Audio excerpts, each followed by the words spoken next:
Good evening. My name is Shannon. I'm Shannon Rittberger. I'm the Director of Equalization for Pennington County, or the County Assessor.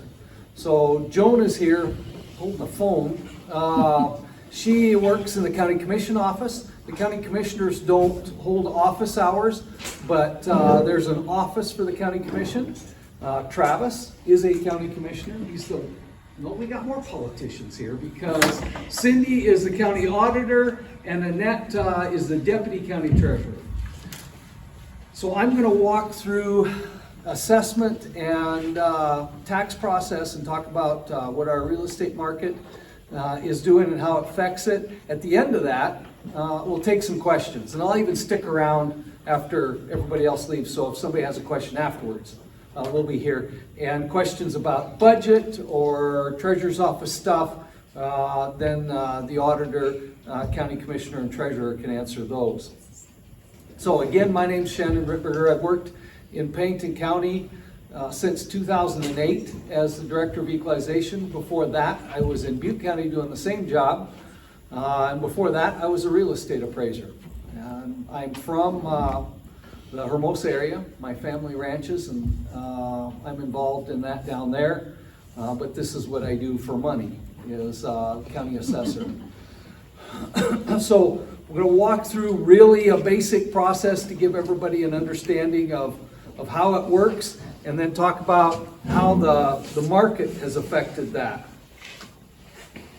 So this is what you've got as a handout is exactly the same thing as I've got as a PowerPoint.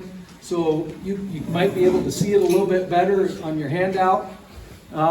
This slide I've included just for that graph there, that line.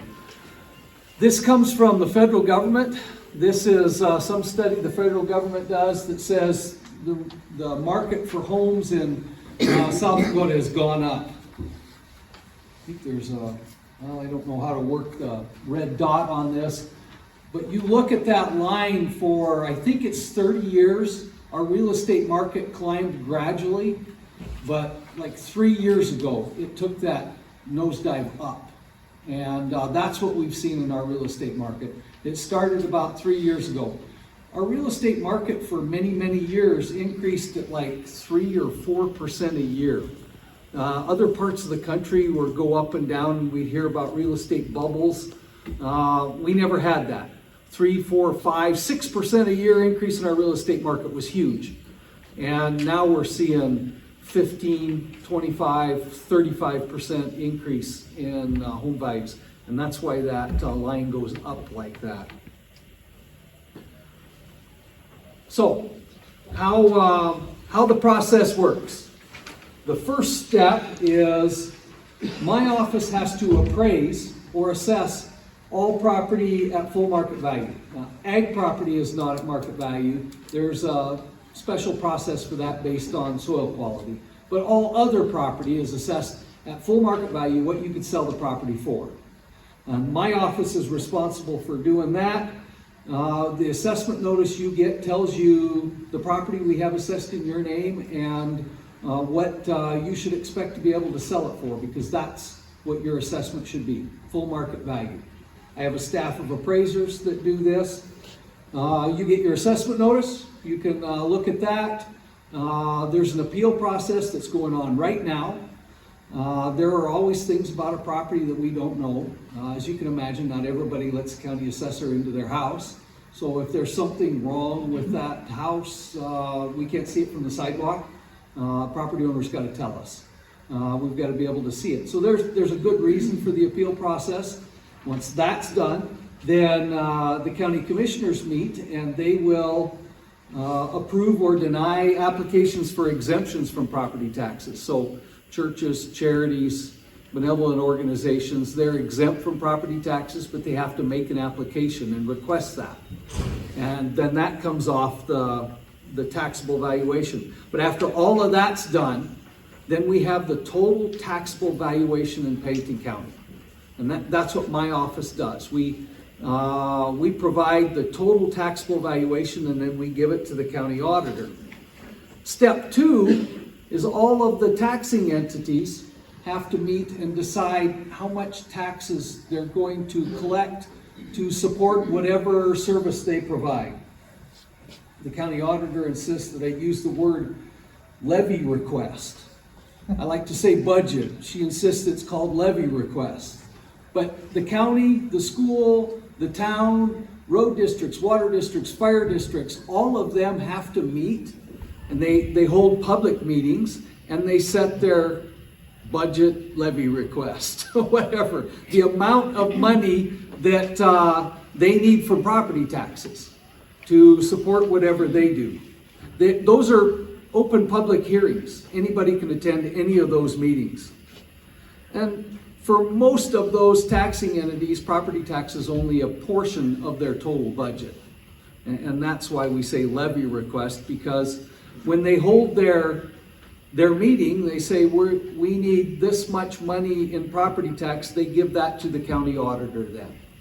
So we know the total taxable valuation that we can collect tax from, and all of those taxing entities meet and they decide how much taxes they need individually. And now the auditor can calculate a levy based on how much tax we're going to collect from the total taxable valuation. And once that's done, then we print and mail a tax bill, and in South Dakota we pay taxes a year after the assessment. So the assessment notice you get this year will be taxes that you pay next year.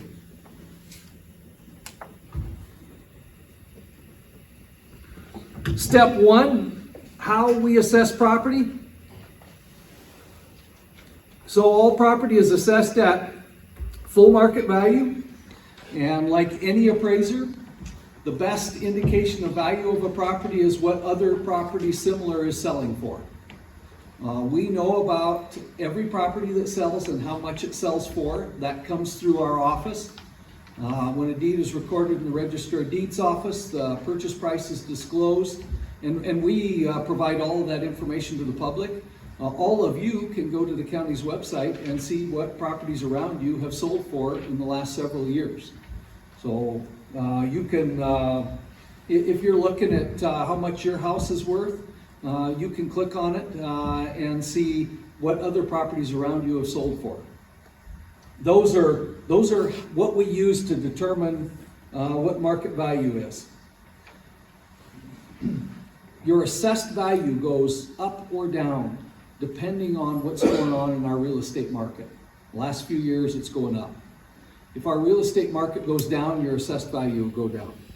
I don't know if that's going to happen in the next few years, but your property is assessed at its market value, whatever the market is.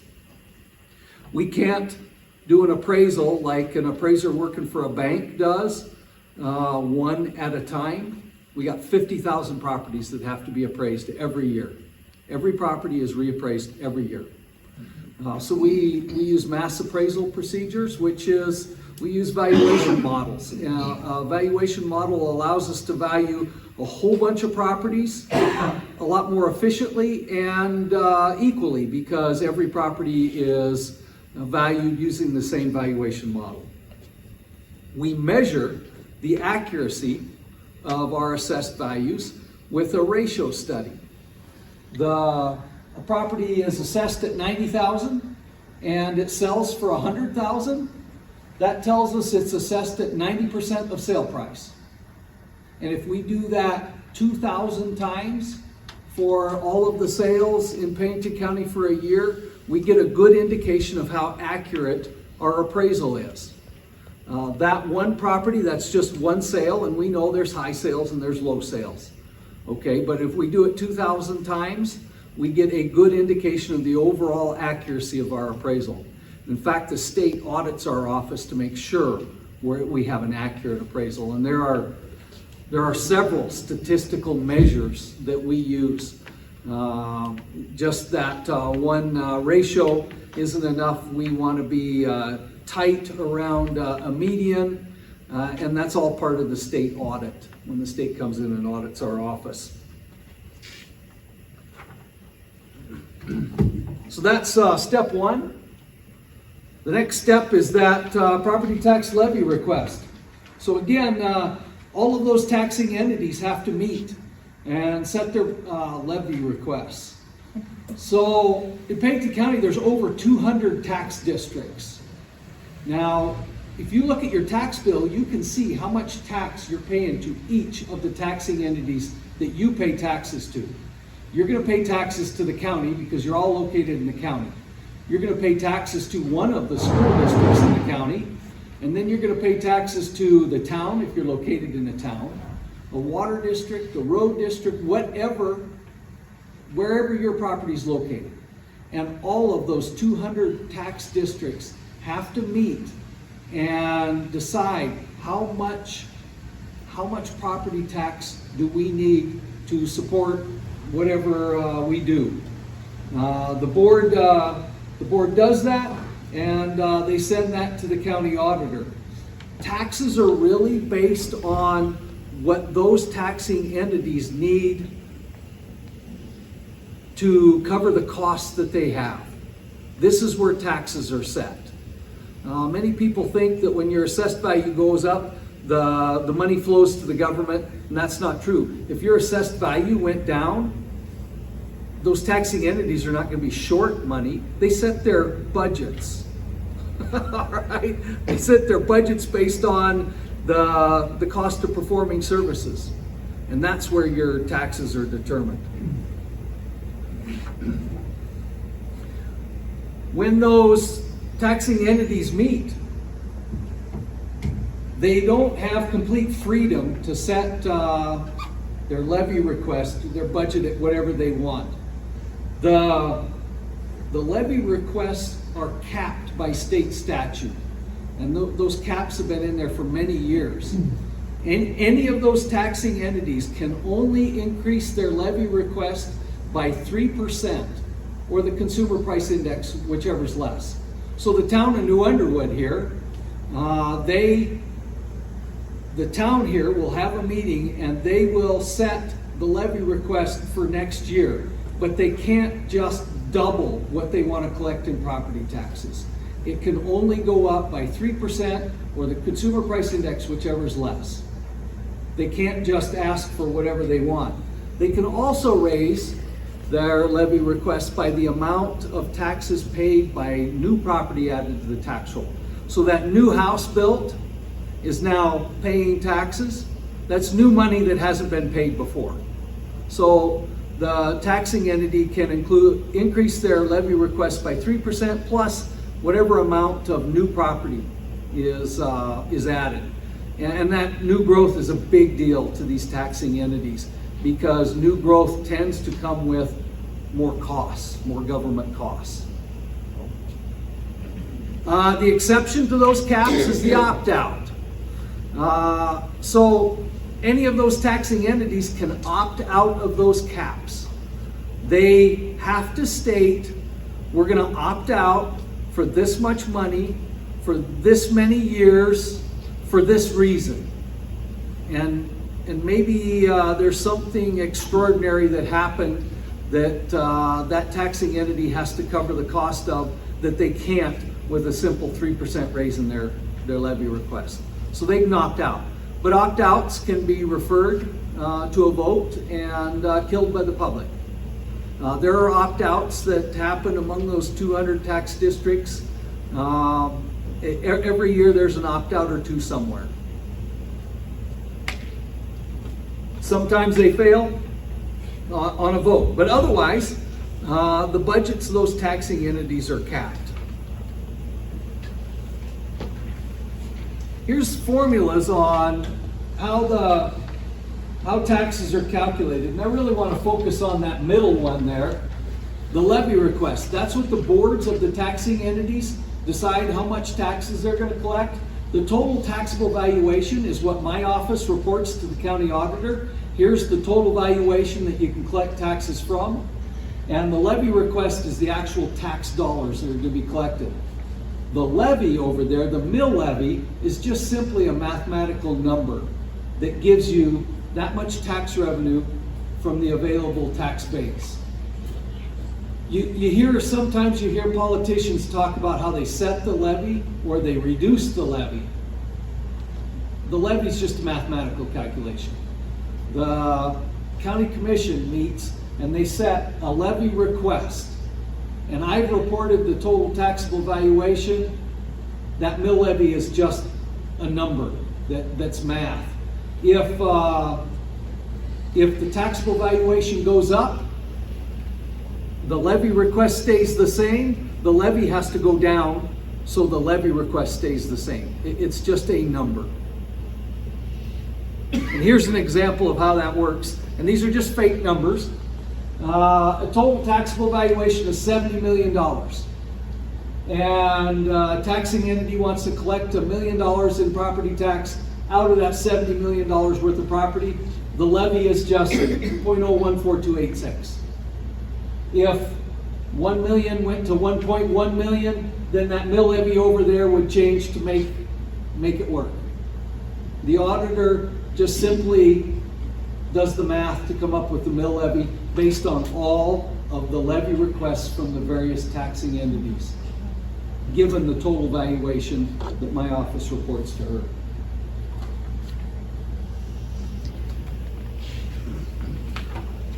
So here's really the heart of what happens when our real estate market goes up and assessed values increase. So will taxes increase if assessed values increased? No, not necessarily. Taxes increase when the levy requests from all the various taxing entities increase. That's where your taxes go up. If the county assessor took a year off and did absolutely nothing, and your assessed value next year is exactly the same number as this year, but all of those taxing entities raised their levy requests, you're going to pay more taxes, even though your assessed value stayed the same. That levy will just be adjusted to give them more tax revenue out of the same taxable valuation. If assessed values drop, okay, so your assessed value next year is less than it is this year, but all of those taxing entities raise their levy requests, even though your assessment went down, you're still paying more taxes. Now it's probably a given, right, that all of those taxing entities are going to raise their levy requests. That's just what happens. If our real estate market tanked, if it dropped, you will see me change your assessed value to a lower number. But that doesn't mean that the county and the school and the city are going to take less taxes. They still have to cover the costs of what they do, even though your assessment went down. If your assessment goes up, it's not as if money flows to the government. In some states, it sort of works that way. In South Dakota, it doesn't. Those taxing entities have to set their budgets, their levy request. A significant increase in the market does not result in a windfall to the taxing entities. In some states, it sort of happens that way. But when assessed values go up, that money doesn't flow there.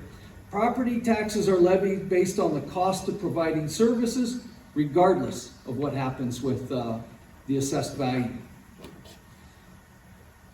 That cap on those levy requests makes that happen.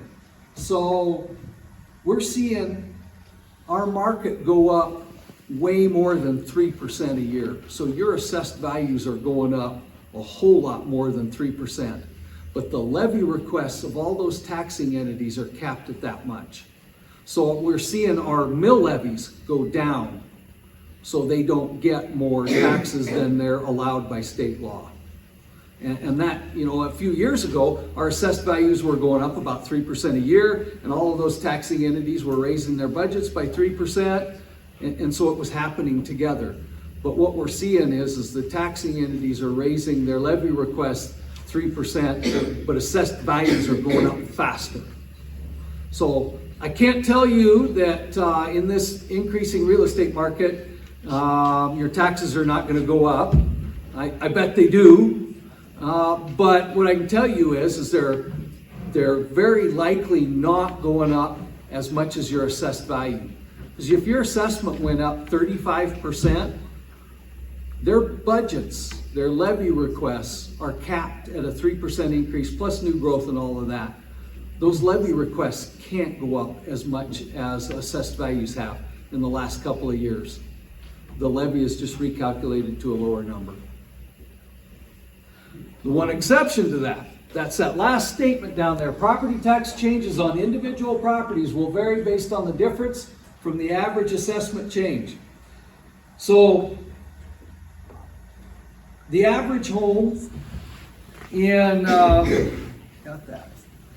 average home in Pennington County, this last year, on the assessment notices that were just mailed, the average home assessment increased about 25%. Average overall across the county, about 25%. Well, we know taxes are not going to go up 25% because of that cap on those levy requests. If your property assessment went up 50%, your taxes are not going to go up 50%, but they'll probably go up more than 3%, right? Because your property assessment went up more than anybody else. So your property taxes are not capped at an increase of 3%. It's the levy requests of all the taxing entities. Individual property taxes will go up and down depending on how it compares to the overall change in the county's overall assessed value. So ag property went up about 3% this year. The average home about 25%, and commercial property countywide overall average about 13%. This is a slide to try to show that our real estate market is affecting assessed values. This is what's happened to average assessment changes in various market areas. So I tell people that our real estate market's gone up a lot. And a home in Quinn is worth more now than it was 5 years ago. But a home in Hill City is worth a whole lot more than it was a few years ago. Our real estate market has gone up everywhere, but location makes a big difference in the real estate market. And what we're seeing in our market now is as you can imagine, people pay more money for homes in the hills, West Rapid and west of Rapid City. Keystone Hill City areas have been big increases in values. Not as much in New Underwood, Wasta, and Wall, and go in that direction. So, what do we got? What's the light blue line all the way over there? 42%. That was the average increase in assessments in the western end of Pennington County. This year, property assessments in western Pennington County went up about 42% on the average across the board. And it's what's happening in our market. Then you pick, Box Elder was about 28%. Eastern Pennington County about 26 or 7%. Okay, that's what's happening in our real estate market.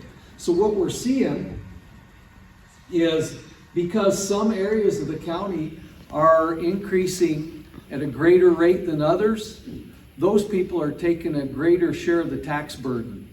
We're seeing a shift in the tax burden, and it's just because of what's going on in our real estate market. I've got a couple of slides here about the budget and where your taxes go. And we can come back to these because I'm not going to spend much time on them unless Cindy wants to add comments. But we can always come back to them with questions. So here is Pennington County's revenue. Less than half of Pennington County's budget comes from property taxes. All right, Pennington County gets budget money from various other sources.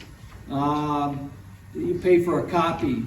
Do we get a portion of license plate tags? Yeah, so that's some of Pennington County's revenue. Just less than half of Pennington County's total budget comes from property taxes. Does New Underwood have sales tax? Yeah, okay. So New Underwood is probably not getting a lot of money off sales tax. Rapid City gets a lot of money from sales tax. So property tax is even a smaller portion of Rapid City's budget because they have various other sources of revenue. This is where Pennington County's budget goes. And this is only Pennington County, so we're not talking about the town of New Underwood or the school district. And most of your taxes are paid to the school district. It's something like a third to half of your property tax bill goes to the school, and then the county and the city are about the same, and then much smaller amounts to the various other tax districts. And this, I'm just focusing on the county, which is a relatively small part of your tax bill, but this is where the county's budget money is spent. And if you look at the various categories and you add them up, the largest part of that has to do with law enforcement and jail. And we're seeing bigger increases in that as we're getting a bigger population. But a huge part of Pennington County's budget has to do with law enforcement in some form. Then there was I don't have a slide, there's another pie chart. The owner-occupied property in the town of New Underwood. Okay, and I just saw this, but we can take questions if somebody has that. I'm getting close to being done. Whoops, I do want to talk about this, and Annette is the expert on this, because we get questions on this. So there is a tax reduction program. Well, there's various tax reduction programs in South Dakota state law. This is the most popular. The elderly or disabled assessment freeze. If you're 65 or older or disabled, and you meet minimum income criteria or maximum income criteria, and your home is valued less than $317,000, your property assessment can be frozen at whatever it was when you turned 65. So if you're 66 years old and you qualify under these criteria, if you're 66 years old, your property assessment will be based on whatever it was assessed at last year, which is really not a big deal. But if you're 96 years old, it's based on whatever it was assessed at 30 years ago. So as you get older, it's a bigger tax reduction. There are hundreds of people that are in this. An application is made to the treasurer's office by April 1st. And we can answer questions about that. Here is just simply some contact information. Our website. I brag about Pennington County's website. You can look at your property assessment and everything we know about your property on Pennington County's website, and you can look at everybody else's property assessment to ensure that it's equal. Pennington County provides all of that for free to everybody, and we're the only county in the state that provides everything for free. But the point of it is you can look at yours without having to call my office. You can look at yours at home at 9 o'clock at night when I'm not in the office. You can look and see what all your neighbors' properties assessed at to ensure that it's fair. And if you have questions about it, you call our office. We'll help you with that website. You can pay your property taxes online. I think you're crazy if you're standing in line at the treasurer's office to pay property taxes. You can do it online. You can see what your property taxes are online if you want to mail a check or go to the office. The county administration building is open different hours. This is something new. We are open extended hours from 7 o'clock in the morning till 6 o'clock in the evening, Monday through Thursday. We're closed Friday. If we were open Friday, we'd need more people to cover those extended hours. But the whole point of it is you shouldn't have to take time off work to come do some simple task in the courthouse. So the county administration building is now open an hour before 8 and an hour after 5. And we're seeing a lot of people come in those hours, especially if it's something quick. They can get in and get out and not have to take time off work.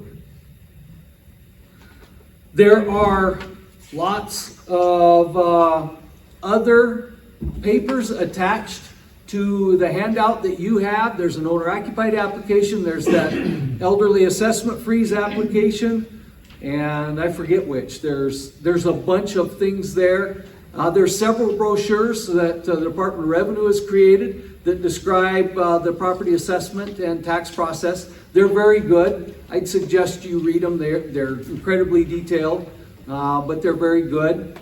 Now, take questions from anybody on anything. I can either answer them, or county commissioner, or auditor, or treasurer, or somebody come up with a question for Joan to answer. Any questions from anybody? Yes? Are there still statutes that limit the mill levies for cities, counties, schools? You say they can increase 3% a year. Yes, there are. So if they hit that cap on the mill levy, they can't increase it at all. So, and there are different statutes that regulate what the fire district and what the civil districts, what the county, all of those can be. So they can't go over that, even if they're at that max, they can't. yeah, That's what once they hit that max, they're done. So how many of the tax districts are approaching that max? Of 200 of them, Shannon? Yeah, but I mean, a lot or some, or? Can't tell you. So I knew there's a maximum levy they can have no matter what. And I think more of the fire and ambulance districts are approaching that max than anything else. Anyone else? Yes? This assessment freeze for the elderly, this is based just on like a dwelling or your apartment. What about land? A lot of us here are farmers and ranchers. It is the house and, is it 1 acre of land? So we have to break out 1 acre of that land separate from the rest of the assessment.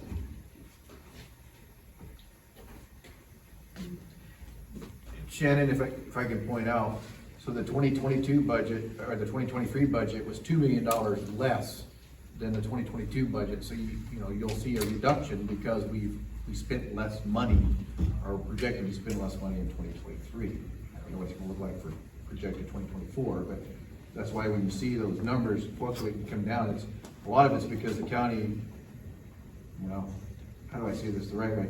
We do try to lower the what we spend, but sometimes that doesn't work out based on what our needs are. That's the best. Is that the best way to say that? Yeah, and the county's budget is less than half of it comes from property taxes. So in years where we get government grants like COVID money or something like that, when that kind of money goes away, then it's reliant more on property tax, although it's like 48%, that percentage tends to stay the same. But we've seen some of these tax districts, smaller tax districts, if they lose some other revenue source, they're relying more on property tax. Something that I should say, if you're concerned about how much property taxes you're paying, you need to attend the budget hearings. The town of New Underwood will have more than one hearing on budget. The county does them all summer long. Do you get anybody that comes to your budget hearings? Yeah, the county gets nobody, really nobody. I'm there saying I need more money, okay, but nobody from the public is there. And there should be. Attend a budget hearing, and I would suggest that when you show up, you don't say something stupid like, do more with less money, okay? Say, don't do that. We don't need that, it'll save money. My example is don't plow snow until it's 4 inches deep instead of 2 inches. Something like that. That'll save budget money. But be specific about, don't do that. We can live without that and save money. There really should be more people that attend those budget hearings. And it's not just the town of New Underwood and the county. I know those other taxing entities, nobody ever goes to those budget hearings. Maybe the school district gets some people that attend theirs. Maybe you see on the news when they have theirs, but really there's very, very few people that ever attend those. Those boards would welcome comments from the public. Leave your pitchforks at home. Will you be posting it on the city site when the budget hearings are? Absolutely, it's always on the agenda, we post the agenda. Okay. I mean, everything is, and you can call down City Hall anytime. When do you start your budget hearing? Oh, So the county starts on the end of May, 1st of June, but all of those levy requests have to be to the county auditor by the 1st of October. So they really take place in the summer, and there's always a meeting in September for the county to finalize that budget. Maybe the town of New Underwood can get it done by July. I feel like we can do it in June. Yeah, okay. The county will do it all summer long, several They're all public meetings. meetings. Yeah. And so they start in about June, and maybe the town of New Underwood's do it in June. The county has the agenda posted on the county website. In a couple of months, Joan will know when we're holding budget hearings, so a simple phone call and she'll tell you, these are when the budget hearings are going to be. And in a couple of months, you'll know when New Underwood's doing yours. And so you can watch a website or you can just call. Why can't you do a text message thing where you can send it out? That way people can know. We'd have to It's hard have for your us to phone. just keep going on your website to see when you're doing whatever. That's how we end up missing a lot of stuff. We'd have to have your phone number. So that's the first barrier I see. So I can tell you that there's not very many people want to give the county assessor their phone number. But that's something for the town and the office of the commission to consider. I don't know why not, but we'd have to have phone numbers. I mean, it's a good idea. Well, Money. I mean, if you're asking for a text message, you gotta get a number, but, you know, like I said, things get busy and stuff like Yep. that. You know, you're not sitting here checking the city website all the time for when the budget Yeah. hearings are for the county. Yep. And what time do you guys meet during the day for meetings? Are they at night? Are they during the day? So the county commission meets normally during the day, starting at 9 o'clock. But I think they do budget hearings that are in the evening, special meetings sometimes. Budget hearings would be mid-June, Mid-June? generally starting at 8, generally. So they're starting at 8 in the morning, so there are no evening budget meetings? Okay. The county posts a recording on YouTube of every county commission meeting. So you can review the meeting, see what goes on, and then you can contact a commissioner afterwards. Commissioners love phone calls at night. The text message idea is a good idea. Pennington County is doing all kinds of stuff to put stuff online to make it easier so you don't have to call my office or come to my office. Text message would just be another step in that direction. It's a good idea. Could you talk a little more about growth? Because you said it, and we keep hearing how there's so much growth in our county. And so I know my taxes go up every year and every year and every year. My assessed value goes up every year and every year and every year. Why isn't that more spread out? If there's so much growth that you can get more revenue, why is it that it works that way? So all of those taxing entities can raise their budgets by that 3% and the amount of taxes paid by new growth. They don't have to raise their budget. They can opt to raise 2%, or they can opt to raise 3%, but not by the amount of growth. They can set their levy request at whatever they want.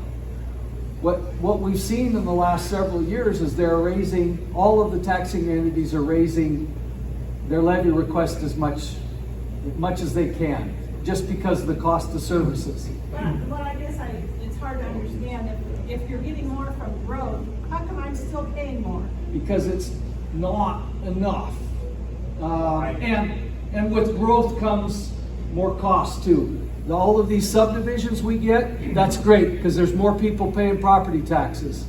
But there's more roads to plow, and more cop calls, and more fire calls. But I'd like to add in there, are you looking at the overall tax bill? If your overall tax bill is going up, that's one thing, because you got several taxing entities that can add to that cost. School district, fire district, if you're in a road district. What are you seeing from the county side of it? And the reason why I ask that question, because you can ask why your taxes are going up. Well, I always challenge individuals, look at what you're paying to the county every year for over 3 years. You might see that increase a very small amount, but you might see the school district increase a significant amount based on the formula, based on the many other different factors. So people do complain about their tax bill, but I do ask them, let's look at it, let's walk through it together and see where that growth is coming from. Is it coming from the county? Is it coming from the fire district? Is it coming from the school district, whatnot? Because each one of those could in fact, could give a heftier lift to your tax bill and maybe not one of the other ones. Right, it just, it seems like we keep hearing about there's so much growth. It seems like that revenue would be enough to help them increase their budget without making my tax bill go up every year too. You know what I'm saying? It's not You've quite got more enough. people to tax. You're taxing more buildings and more stuff. Yeah. You know, and it's just like in here, you're showing that the residents are paying more tax than what you're getting from the people that own buildings. I mean, the commercial buildings. No, Yeah, commercial but buildings you're pay charging more more tax. taxes. Your chart's showing that. That was the increase in the assessment. Well, I know, But the taxes paid are more on commercial properties. the poor guy that lives out in the country in a house, how's he getting any more money than what he has? I mean, the guy in town's gonna, you know, I own this business, I'm gonna raise the price. You know, that's not a problem. What I think Travis is pointing out about new growth, most of your taxes go to the school district. That's most of your tax bill. And new growth tends not to help the school district so much because that's just more kids. So that doesn't lower the school district's, new growth doesn't lower the school district's levy request, it tends to increase it. Yeah, guess I've got, surprised you haven't jumped on that one, but growth in a school district is good when you get more students based on the state aid formula. So it's based on the number of students you have and all the other factors that go into it. So growth within a school district, and again, they do take the majority of the money. But when we're talking about taxes, it's just not the property tax. So Pennington County just increased the wheel tax and how much additional revenue is coming from the wheel tax. I believe the projected is around 2 million. Is that, I think it's 2.1, 2.2 million. We're behind on our roads to be accurate. I think we need more for our roads, and I think maybe, I mean, if I was a keeper today, I might would adjust some of the money over there, but I'm one of 5 that make the decision on that one. But yes, the revenue that we get from the wheel tax current, or projected from the new increase, is about 2.1, it might be 2.3 million to kind of offset the highways budget. Now, that also allows us to get those big grant funds because we have a wheel tax. So when we have to replace a bridge, there's 2 of them just right up the road here between New Underwood and Box Elder, and they're like $500,000 a piece or something. You know, they're like $500,000 or $800,000 a piece to replace them. We will only have to pay 20%, and then if we get the big grant because we have the wheel tax, the county will end up only spending 20% on it, and then the state will give us a grant for the other 80%. I believe that's the factor. You know, it's like it's 2080 or 2575. It's somewhere in that range. I don't know all those off the top of my head, but it allows us to get more projects for. Yes, you're paying the 2 million out in your tax, but we can get more bridges done over time because we can apply for that grant money to extend the amount, how much we use on those projects from the county is reduced. Does that make sense? No, I understand that, yeah, I'm quite familiar with that. You know, when we keep talking about costs, and I think this goes back to whatever he was trying to speak to, is that the rural community is not growing to the extent that it is in Rapid, and you talk about getting up west into the hills. But when you talk about the cost of doing business or the need of something, and you're correct, then the people need to go to those meetings because, to be frank, the county is, in my opinion, over budgeted. And it's the over budget that is driving the levy and the other expenses. And so, I don't know, Minnehaha County used to have the biggest budget in the state, and Pennington County surpassed that many years ago to have the biggest budget in the state. So the growth is happening in some of those commercial areas, it's happening around Rapid City, it's happening in that corridor between Pennington and Meade County. And so the growth, and then those people that are moving in from out of state are expecting services that they had in California, New York, wherever they're coming from. And so there's an expectation that I live, 20 miles in the middle of nowhere, and I'm gonna have, water running to my property, and I'm gonna be able to dial 911 and somebody's gonna come within 5 minutes. But in the rural community, and again, yes, there's a secondary road levy that, is collected out here as well to go for our infrastructure in the rural area. But really, the only service in the rural area outside of, limited law enforcement that we need or get is, our road and our infrastructure. And so the rural area is seeing that market increase go up to that degree, but the services are not increasing and the populace in the rural area is decreasing. And so when you talk about the need in these services, that should be the real question, because you can talk about the levy and all the numbers and factoring in that. It's the fact that there has to be an honest discussion about how much money do we feel that we want to pay for those services, because the rural community, I gave my son 10 acres of ag land, and he fixed up an old house on the property, and his assessment is, gone up hundreds of thousands of dollars on a piece of ground that I originally bought 160 acres in a home for $55,000. And so the rural area is seeing these, but it goes back to, the comment that the income in the rural area is not there, it's not coming, but the expenses are going. And those services and the dollars taken from the rural area are servicing those people that are living in the urban areas. And I know that's a rub, but there should be a discussion, because I just believe you can talk about the levy and all that. The county is spending too much money. Let me address the wheel tax thing, because what you're talking about, the wheel tax works for that. A wheel tax, the revenue from a wheel tax doesn't go into the county's general fund. It has to be spent on roads. So that's a special kind of tax that the county commissioner here doesn't have any say in where it gets spent. It has to go to roads. The other thing is every resident, everybody with wheels in Pennington County pays a wheel tax.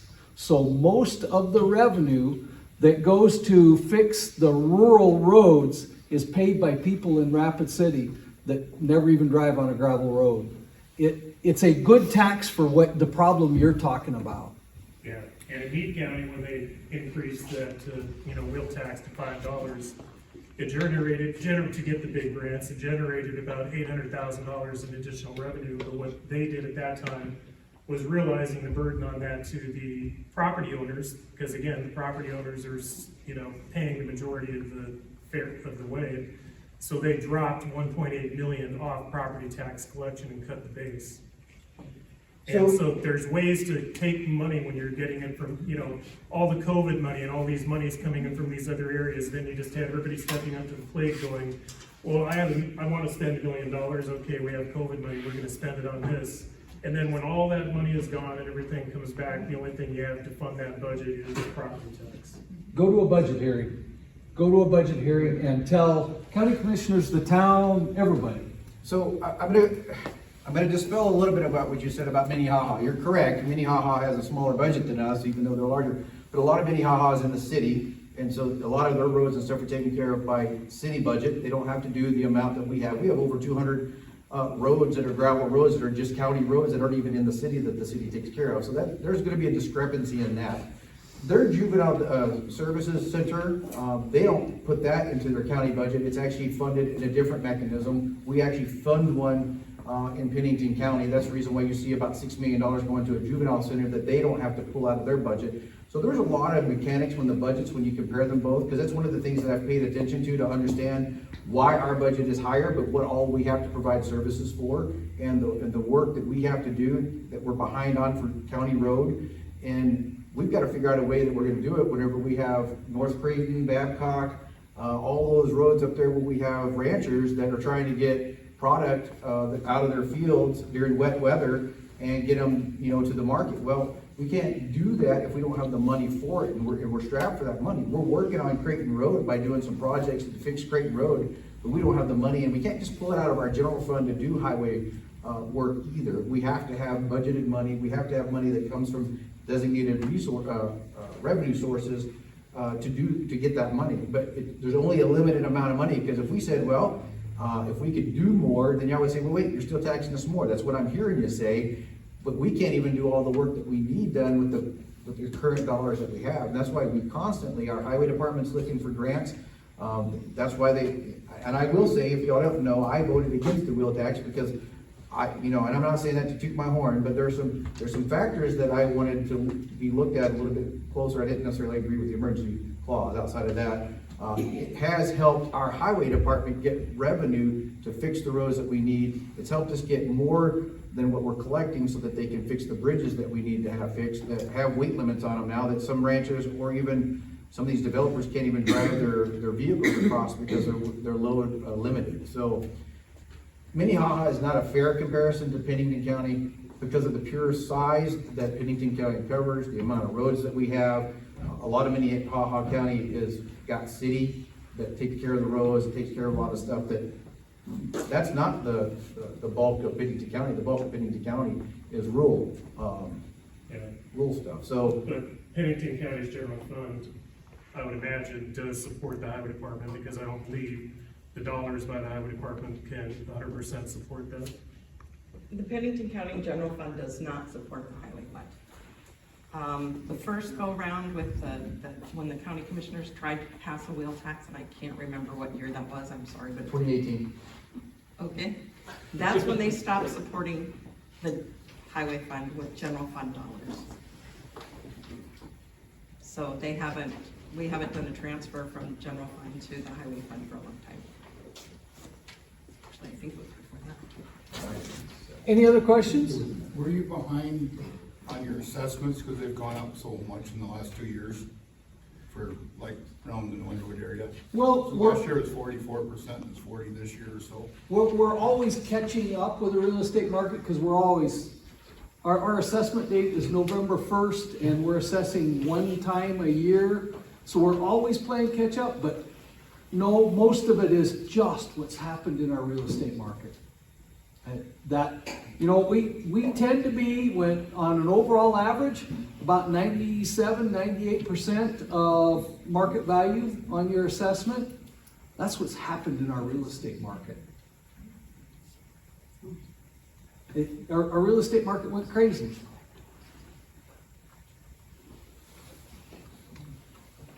How does Pennington County fare with like Lincoln County, which also has a lot of roads, budget-wise? Because it seems like their taxes are a lot lower than what we're paying out here, and we get a lot less service. What was the question? Lincoln County, how's the Pennington County's budget compared to Lincoln County? I have not done a comparison with Lincoln County, and, I can do one like I did with Minnehaha, and I might get back to you on that one, but I haven't looked at Lawrence County. I haven't looked at any other counties. I've only looked at the two, Minnehaha and Pennington County, because I wanted to understand some stuff of why our budget was bigger whenever they have more population, but that's what I was looking at to try to figure out some stuff. I do know Lincoln County's facing some serious issues with courthouse space. As the county is growing, they're getting more employees and they're very quickly running out of room. And they're looking at jail and juvenile detention because the county is growing so much. Lincoln County in a few years could be bigger than Pennington County just because Sioux Falls is encompassing it. So they're facing huge growing pains because it's growing so quick. My other question is, can you explain why nationally we're on the top, I guess, several hundred of tax rate for a county out of nationally, but we also have one of the lower median incomes of that whole? So when you look at property taxes that are paid among all of the states, South Dakota is about middle of the road for all of the states as far as property taxes. But Wyoming pays a lot less. It's like half property taxes in Wyoming. But Wyoming has a lot of revenue from the coal and oil and gas industry. They tax those industries pretty heavily, and that supports the budgets in the state of Wyoming. There are states that have sales taxes, state sales tax and income tax. Montana, the cost to register your vehicle in Montana is incredible. All right, so all of those make a difference. The more sources of revenue you have, the less property tax could be. South Dakota relies very heavily on property taxes because we don't have an income tax. We don't have a very high sales tax. The cost to register a vehicle is fairly low. There are not as many other types of taxes that other states have. You know, I got a question on that when you mentioned vehicles. Just wondering, because at the pump, we always pay the gas tax at the pump for every gallon for the roads. What do you do with the EVs?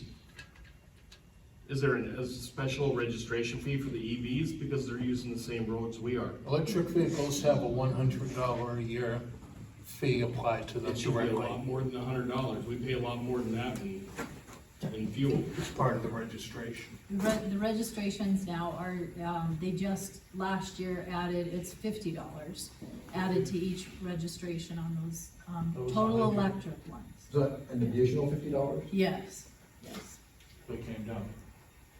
I've never seen it at 100, so I mean, if they had two of them, but it was $50 is what the last year was. But it's the price of the vehicle cost, there's a formula in that, there's a price that they have to pay for that, and then plus $50 if there's an electric vehicle, right? Right, Yeah, it's so- in addition to the regular registration that they would have, plus the $50, and then that $50 goes towards that So fund. basically, if we use more than about 40 gallons of gas a year, that's equivalent to an EV, what they get to pay to use the same roads. Yeah, I don't know how they calculated that $50 through the state, but they realized that quickly that they were, the EVs needed to pay more towards that fund. So- There's been a bill before the legislature this year and last year, I think. But I know I've seen bills twice to adjust that number for the state legislature. State legislature sets it.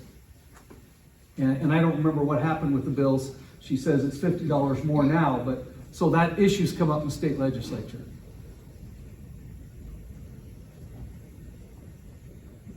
Any other questions? We'll stick around here, everybody wants to leave, we're still here if somebody wants to come up and ask a question. Otherwise, that's the presentation, unless the town has anything. I'd like to know the Board of Equalization, how they would take our house, which is a 50 by 50, and pay taxes of $4,000 a year, and then put that same thing to Sam's Club, or Menards, or any of those huge buildings. Are they paying the equalization on those? So the Board of Equalization meets to set the assessed value, okay, not the tax. Now, the levy on commercial property is higher than a levy on an owner-occupied home, okay? So, yeah, Sam's Club pays more tax than an owner-occupied home.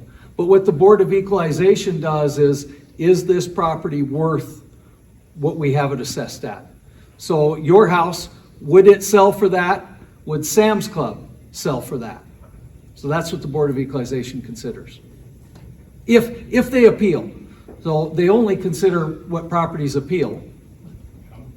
My neighbor, he has like a early 70s single wide trailer house, and his double.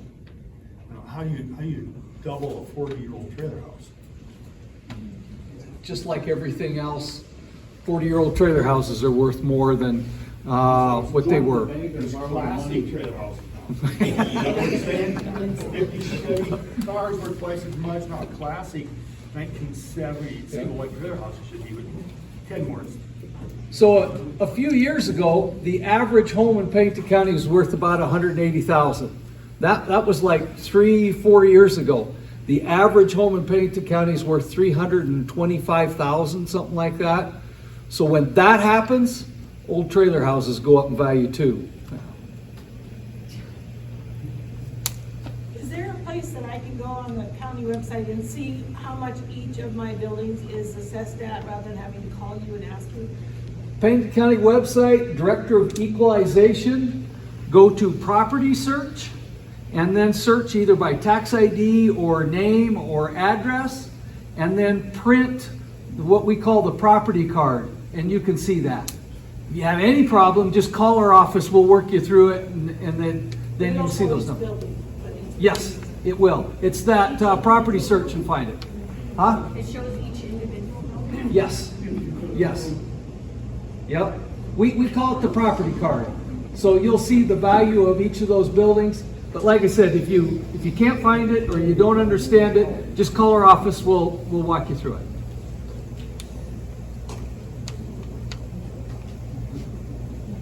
So what happens if you get it repealed or whatever, you don't take the increase? Then you sell your property. Does somebody have to make up that increase? So there is no such thing as a tax reduction.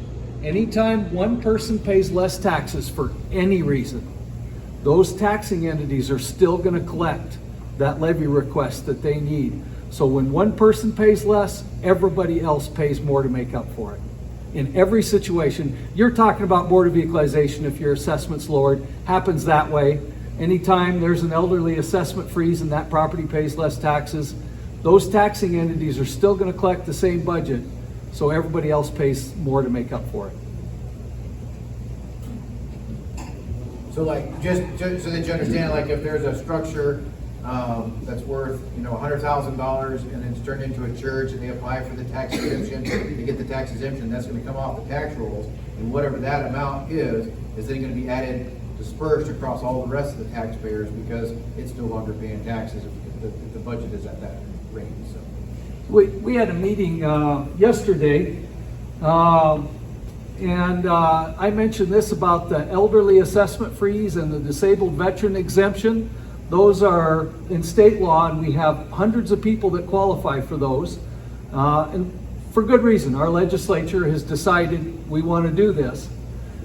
All of those, the elderly assessment freeze and the disabled veterans exemption, add up to about $1.1 million in taxes that are not paid by them, that everybody else makes up for. Anytime one person pays less, everybody else pays more. So if you pay $20 less in tax, it's spread out amongst everybody else. Nobody notices it, right? But at some point, the more and more exemptions we get, the more it is for everybody else that's left over.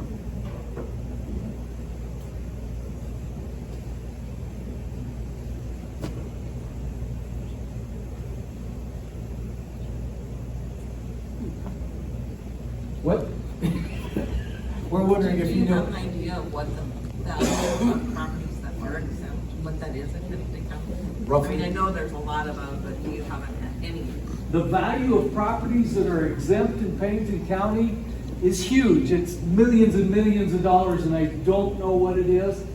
And even if I printed a report, I'd come up with something. But I always have to say I know it's more than what I could even tell you, because we spend more of our time appraising houses that pay property taxes and don't spend so much time on churches that we know never will. But I do have a value of every property in the county, and I can print out a list of all of the exempt ones. Hundreds of millions of dollars of property is exempt from property taxes. Churches, charities, benevolent organizations, schools, hospitals, all of that. Community centers? Community center, yeah. Yeah. Of course, city, government-owned property doesn't pay property taxes. That'd be silly. You have a lot of property in Pennington County that is owned by a personal, and then they have transferred it to nonprofit. So then their taxes, do they pay that personal property when they use Prorated. it as it's prorated? Yeah, so it happens all the time. So yeah, the cities and towns buy property or sell property, churches and charities, it happens all the time, and we have to create what's called an abatement, because your property is assessed and taxed on an annual basis. So I have to create an abatement that either creates a tax bill for part of the year or takes part of the tax bill away for part of the year. It's rounded to the month. So when that happens, we prorate it to the month. Now, I want to add on to that, just because it is owned by a nonprofit or something like that, it has to be utilized for that purpose. I run a nonprofit in Rapid City, we own some land, but we haven't put a building on it yet or anything. We still have to pay the current assessed value of the property. We don't get to just not pay that tax until we start utilizing it for the nonprofit. So you can't just transfer it to a nonprofit, say, this nonprofit owns it, we're not doing anything with it now, and then get that tax exemption. You have to utilize it for the nonprofit. Yeah, and in fact, there's state statutes that are very specific about what qualifies for an exemption. There's a charity, and the law describes what a charity has to be. And it has to be nonprofit, of course. Shannon Rickberger is nonprofit, but just because I'm nonprofit doesn't mean I don't have to pay property taxes. It has to meet one of those statutes that describe that, and then there has to be an application made that goes to the county commissioners, and those applications are all published in the newspaper so the public can see who's asking for an exemption from property taxes. And then when the county commissioners approve or deny them, the minutes of that meeting are published so the public can see who's getting the exemption. And that's every year. Every year. Yep. Yep. And, nobody reads those minutes. Nobody goes to the meeting. If you have a question about something, you call our office, we'll tell you.